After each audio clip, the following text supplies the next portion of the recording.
Bonjour à tous, c'est Marie-Laure, coach de vie et love coach. J'espère que vous allez bien, que vous avancez petit à petit, pas à pas dans votre guérison. Sinon, pas de panique, ne vous en faites pas. Il y a des jours qui sont plus difficiles que d'autres, mais le tout, c'est d'avancer dans votre guérison.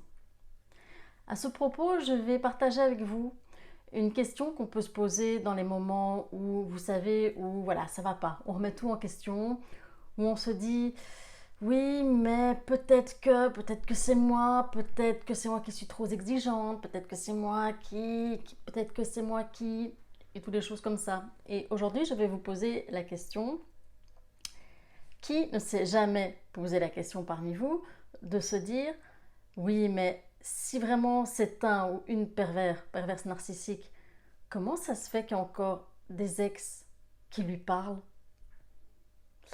Et ça, rien que cette question, ça peut nous chambouler. Parce qu'on se dit, attends, mais est-ce que je ne me serais pas trompée dans le diagnostic?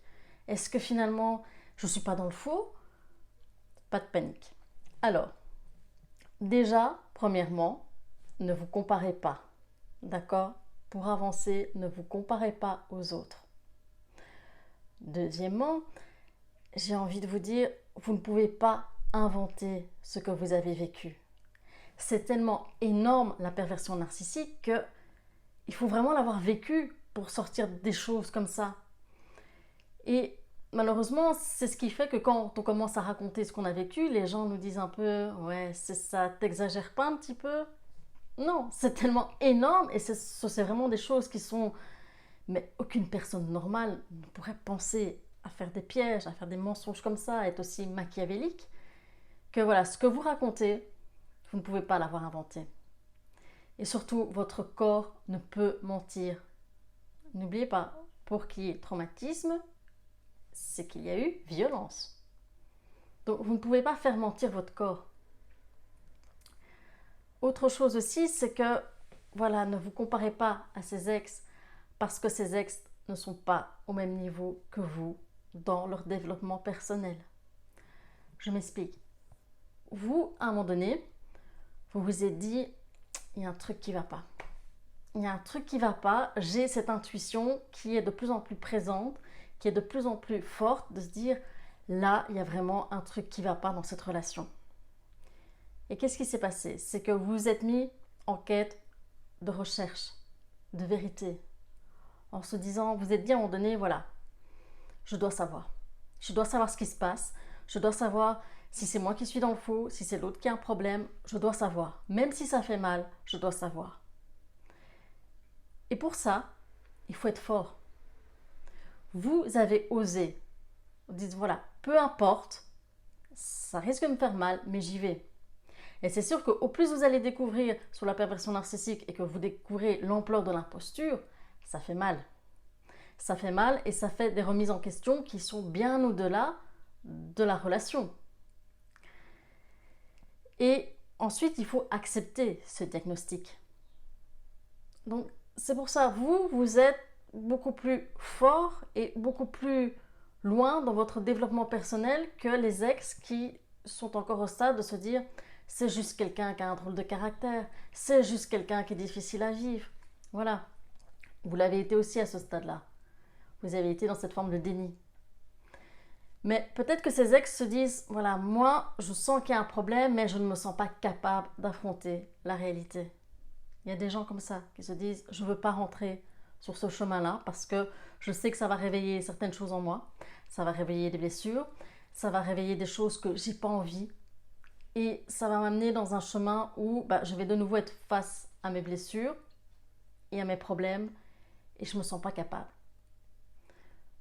Donc voilà, peut-être que ces gens sont à ce stade-là. Peut-être que parmi ces ex, il y a aussi des hommes ou des femmes qui sont encore sous une forme d'emprise et qui se disent, voilà, mais au moins, je ne vais pas me poser des questions, je sais qu'il y a des choses qui ne vont pas, mais au moins, il ou elle fait encore attention à moi. Je suis encore dans son entourage. Même si, voilà, je suppose que ces gens se rendent compte qu'ils ou qu'elles sont utilisés. Mais voilà, de se dire, peu importe au final, je suis encore près d'elle, encore près de lui. Donc ne vous comparez pas. Parce que ces gens ont sûrement leurs propres raisons pour ne pas pouvoir voir la réalité en face. Donc ce que vous faites, c'est encore une fois une preuve de courage. Vous allez au bout. Vous acceptez le diagnostic et vous mettez en place des actions pour vous détacher de cet ex toxique. Ce que vous avez vécu était réel. Personne ne peut vous dire que non, c'est pas vrai, t'exagères, mais non, t'as peut-être mal compris, t'as peut-être mal interprété. Non, non, vous savez très bien ce qu'il en était. Vous l'avez vécu de l'intérieur. Les gens qui ne savent pas, qui ne connaissent pas la perversion narcissique, ils ont une autre image du ou de la perverse narcissique. Mais faites-vous confiance, vous n'avez rien inventé. Et ici, je n'ai pas parlé des proies secondaires, principales, je n'ai pas parlé comment le PN se comporte de façon différente avec ses proies. Ce qui compte, c'est que vous ayez confiance en votre jugement.